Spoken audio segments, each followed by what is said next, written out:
Hey, what is up guys? My name is Bridger, and here are 5 things that you need to know when operating the Steadicam Axis. Without further ado, let's get right into it. So one of the first things that we want to nail before we really start flying is going to be our vest. We want to make sure that that center spar is perfectly aligned and centered with our spine, that there's no gaps in our shoulders, and at the tops of our hips where our hip bones stick out the most is centered with the hip pads. Now, I like to keep everything loose until I really start getting adjusted, but as we tighten everything down, I want to make sure that my chest is snug, but I'm still able to breathe.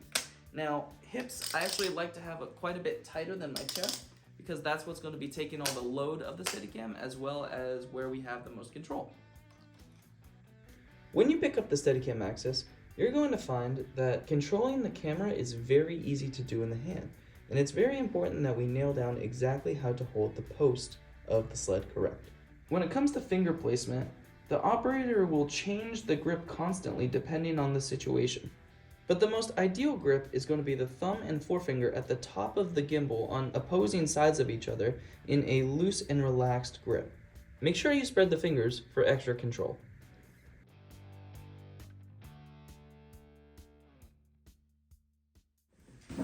Now, once you pick up the rig and you're really flying, it's important to stand and end in a really good missionary stance. That's with your hips at a 45-degree angle to the rig. I don't want it directly off to the side or shooting in front of me, and most of the time we don't want it perpendicular to yourself. A good missionary stance, almost like you're leading a dance partner.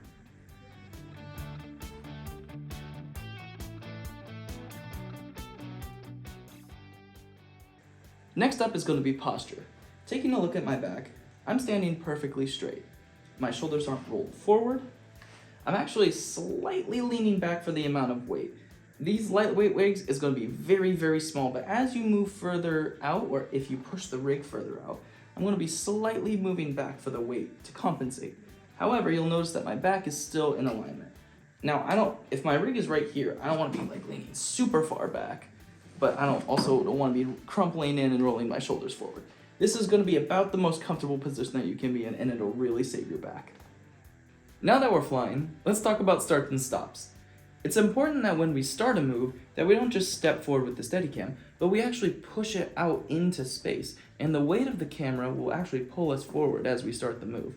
Then when you come to a stop, that you use that same spatial move to bring it back into your missionary standard position.